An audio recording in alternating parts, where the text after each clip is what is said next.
If you were with me last time, we talked about Noah and the flood and Noah's wife. Now we are going to actually be jumping into the Old Testament a little bit, into the book of Job. Some of you have asked me what Bible reading I've been following along with, and it is the chronological Bible reading through the year. And so because I'm doing that, we're going chronologically as these things took place. So we're going to jump forward to Job, and I'm just going to ask y'all to bear with me. Job is one of those books that you kind of have to take and kind of break it down a little bit at a time because there's so much going on.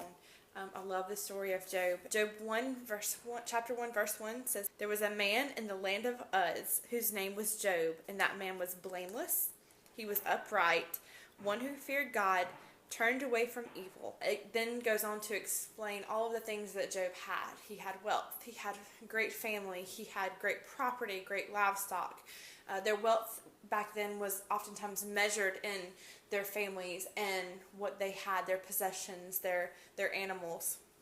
So we know that he was a very prominent man. We know that he was a very wealthy man. We know from verse 5, it talks about the fact that Job prayed for his children. And then we kind of come to verse 6, there's a changeover here. We know that Satan enters into the presence of God and basically just says, hey, I've just been walking the earth.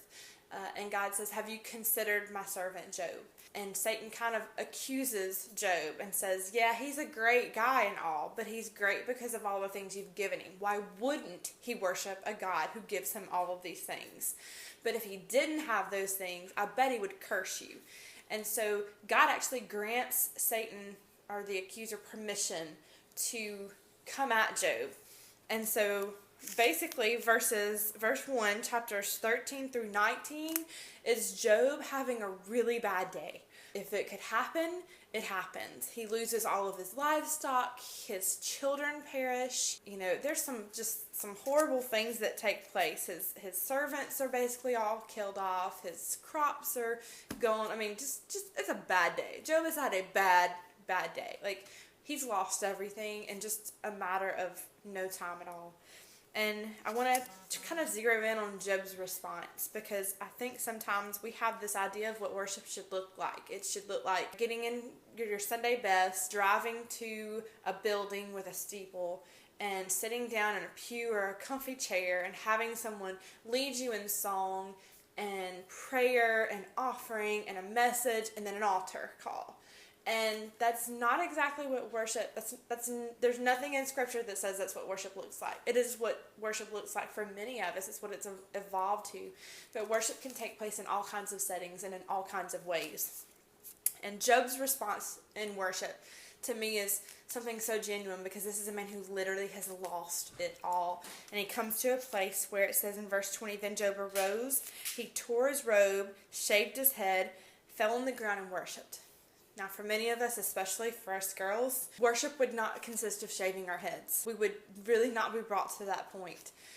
But for many in this time, just literally becoming one that you could, when someone looked at you, they knew you were in lament. It was a visual representation that you had been brought and been humbled. And it says, he worshipped and said, "Naked I came from my mother's womb, naked I'll leave. The Lord gave, and the Lord has taken away. Blessed be the name of the Lord." I love that verse. Here's a man who's had everything and who's lost everything, but he comes to a place in his heart right here where he says, what worship looks like for me is falling on my face before God and saying, fine, take it all. I don't worship you because of what you've given me. I worship you because of who you are. I worship you because you're God. And verse 22 says, "In all of this, Job did not sin or charge God with wrong." That's worship. That was what worship looked like for Job. Today, reflect on what worship looks like for you. Reflect on what God's given you. Are you praying for your family like Job did? Are you blameless and upright? Do you fear God? Do you turn away from evil? Are those characteristics of you? Do you only worship when he gives you good things, when things are going right? Are you able to say, even in the, yes, Lord, you've taken away, but my heart still worships you? Are you able to have true worship in that way? So today, just jot down some things. Pray for your own personal life, your own personal testimony of where you are with God. Would you even be a target?